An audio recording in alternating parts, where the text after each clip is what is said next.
I want to extend what you're saying a little further. I'm going to bring up the subject of COVID, even though it's radioactive. It Just shouldn't be. to, I'm not even going to say anything that's particularly polarizing, Sure. but Bret Weinstein and his wife, Heather, do you know them, by the way? Do you follow their I work at all? I know the name. I don't. Okay, so Bret and Heather Weinstein are evolutionary biologists, Okay. and they were college professors for a long time, and they've written a wonderful book which you would love, Dr. Chestnut. It's called The Hunter Gatherers. I have it right in my bookshelf next to me, and I was trying to search for the name, but I think it's called The Hunter Gatherer's Guide to the 21st Century. That's where I've heard their name. I think that with along with Boyd Eaton and all these folks, evolutionary biology for sure. Exactly. Yeah. So they've done a phenomenal job in the last few years during the COVID era, um, picking apart and analyzing what's going on from an evolutionary paradigm through an evolutionary lens. And really with this very sophisticated, very nuanced, highly intelligent analysis of all these things. And you've had a lot of wonderful commentary over the years too, and you've done a great job. But they've really brought this evolutionary biology focus. And what's really interesting is they got so much right. They predicted so much stuff correctly that would happen during the COVID era. Of course. And now there are all these people who were attacking them the whole Hmm. time and saying, "Oh, these people are crazy. They're wacky. They're quacks. They're conspiracy theorists." Now those people, in many cases, are being forced to acknowledge that, hey, those people over there got a lot right. How did they get so much right when Because they we had the thought right they were paradigm. crazy?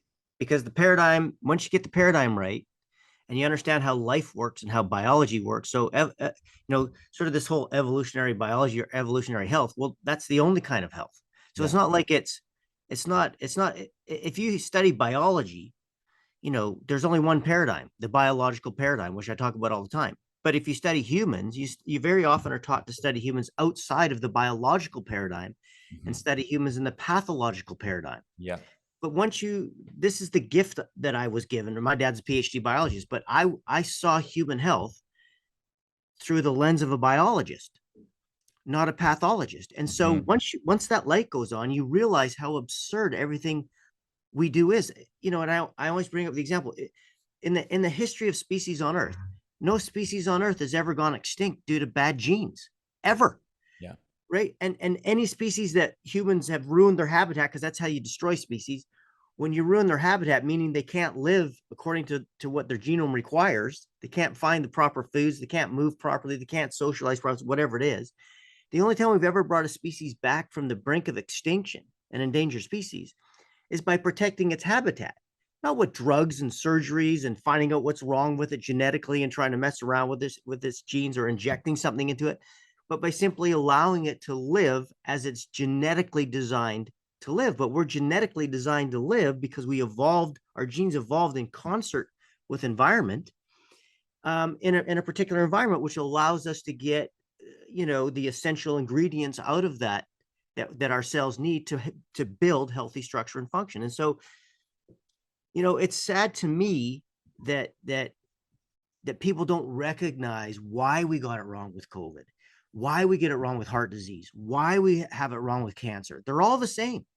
And the reason is because we're not looking at it through a biological lens. We're looking at it through a pathological lens. And That's so it's frustrating. And I'm not sure that these people are going to admit they were wrong. I think there's an awful they lot that rests on them being able to convince people of the incorrect paradigm, because there's an awful lot of cultural authority and money and industries, built around teaching people that they're sick because they're weak or because they got exposed to a germ. And yes. in the vast majority of cases, that's not true. Now, there are some really, really bad germs, but none that have wiped out humans ever.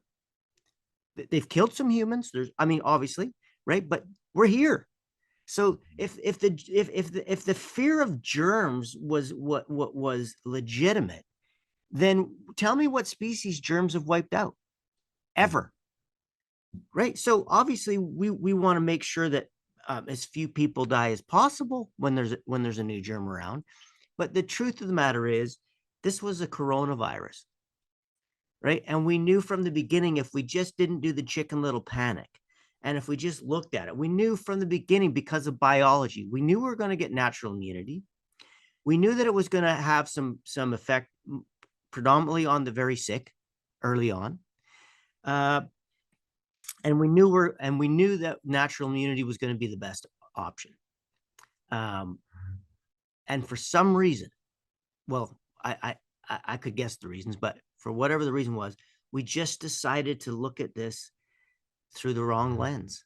And I just wish that people would now step back and say, we got it wrong.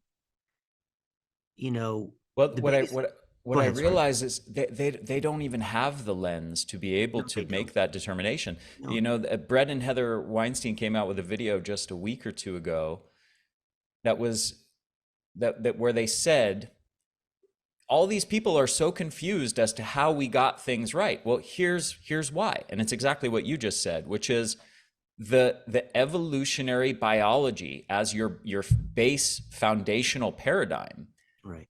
allows you to see things accurately and make correct predictions about things that pertain to human health and To all health, human to and all human living organism health.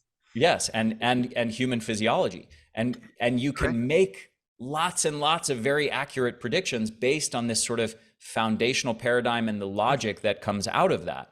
And as soon as I heard this video from them, I went, oh my God, that's why I've been able to make these predictions. And it's specifically because of the evolutionary paradigm that I got from your work in particular. That was probably the biggest influence on that. Hey, this is Ari, and if you enjoyed this little clip, I highly recommend checking out the full-length podcast by clicking the link down below this video in the description. Check it out. You're going to learn a ton more valuable information. Also, as always, I want to mention at the Energy Blueprint, we offer a ton of solutions to help you increase your energy. And as a side effect, help you prevent disease, dramatically improve your brain function, your mood, combating anxiety and depression, increasing your resilience to stress, and increasing your longevity. All nice bonuses to strategies designed to massively increase your mitochondrial function and your energy levels. And we've got a whole suite of products, online info products that guide you on strategies to optimize your lifestyle and nutrition habits. We've got an Eat for Energy course. We've got a brain course. We've got an advanced fat loss strategies course. We've got a breathing for energy course, which I highly, highly recommend.